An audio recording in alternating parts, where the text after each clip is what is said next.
You just coughed up $8 grand for the Hasselblad X2D. The files still make you grin like you've got a secret. Then ding your inbox chirps. Say hello to the X2D II, faster focus, flip screen, 10-stop stabilizer. Heart skips. Wallet whimpers. Your other half gives you the look. 3 seconds of silence. Is this a real leap or a $3,000 practical joke on early adopters? I burned through 2,400 frames, limped across to coastlines, and wrecked one knee so you don't have to.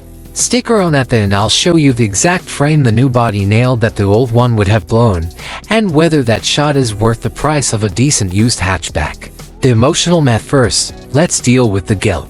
Owning an X2D is like living with a gorgeous wolf. Breathtaking, expensive, occasionally stubborn. The colors already ruin every other camera for you. Upgrading feels like ghosting a partner you still adore. But if the new autofocus turns every lens into a guided missile, want flips to need faster than Nordic weather. Spoiler, we're not comparing spec sheets, we're counting keepers.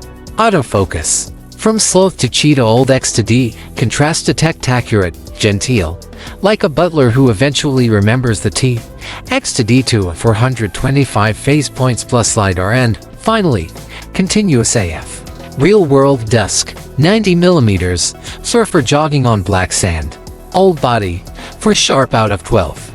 New body, 23 out of 25 tack sharp, sea spray in the face and all. If your subjects move faster than oatmeal, this alone feels like switching from candlelight to daylight.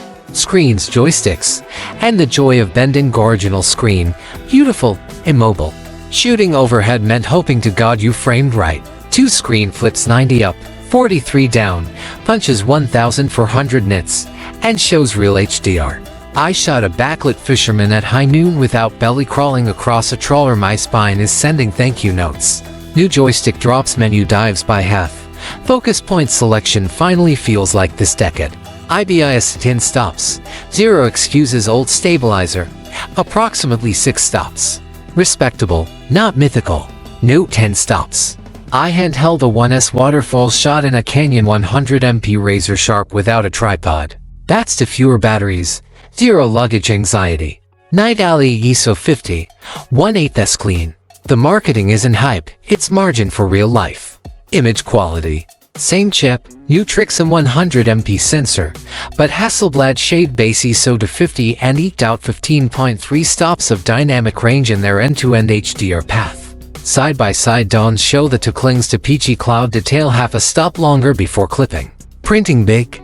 Architectural HDR composites. That's cash. Posting to K on Insta. Probably placebo. Colors are still the creamy soup strangers swear is some VSCO fraud. Nope. Just physics and Swedish magic. Weight, heat, and battery economics. Buddy drops 60G noticeable on a wrist strap after a long day. Not earth-shaking. Battery hovers around 420 shots if you're chimping HDR previews. Heat pipe got smarter. Old body tapped out once at 38C. And never blinked. Peace of mind baked in. What didn't change and still hurts? Still 0 video. Still only single card slot. Cafexpress Type E prices still require therapy. Need hybrid? Grab Fuji's GFX 102. Need redundancy? Carry a second body. Hasselblad is still Zorbust accepted or revolt. Dollar per keeper used X2D Street, $5,800.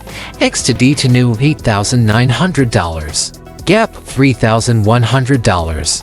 Wedding shooter who loses 3 decisive shots a season can kiss referrals goodbye. Cost of missed moments dwarfs $3 grand. Tripod-bound landscaper. Right gets thinner than F1 point for depth of field. Do your own painful math. The camera doesn't care. If this is cutting through the noise, hit subscribe. No clickbait. Just weekly field notes and the occasional Norwegian curse word. RAWs from both bodies are sitting in the description. No paywall. Who should absolutely upgrade a portrait? Folks wrangling toddlers, pets, athletes. One-bag travelers who refuse to pack a tripod. Anyone billing by the hour. Hunting focus costs billable minutes. Print geeks targeting 40-inch plus exhibition pieces from handheld half-second exposures. Not twice. The upgrade tax is simply the new cover charge. Who should keep dog and chill studio still life shooters tethered to Capture One? Landscape diehards married to a carbon tripod. Frugal artists who'd rather spend $3,000 on the 30 to 45mm zoom. Videographers neither body wants. You're kind. Relax. Your files will still humble 99% of cameras out there. One killer scenario: Copenhagen Metro. Violinist steps into a shaft of sodium light for 3 seconds. I'm at f1.9 on the 80mm. The two locked eye detect while she swayed. 8 frames. All razor. The original hunted. Snagged the railing behind. Delivered one mushy keeper.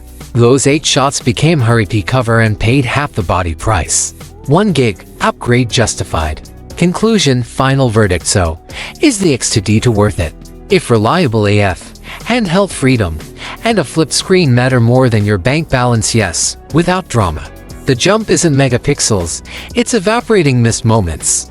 If your craft lives on tripod time and per photo schedules, the first gen remains a velvet hammer. Sell a kidney or keep sipping coffee, just don't curse the tool once you know the math. Sound off below, leap or linger. I read every comment, usually while pretending my credit card bill doesn't exist.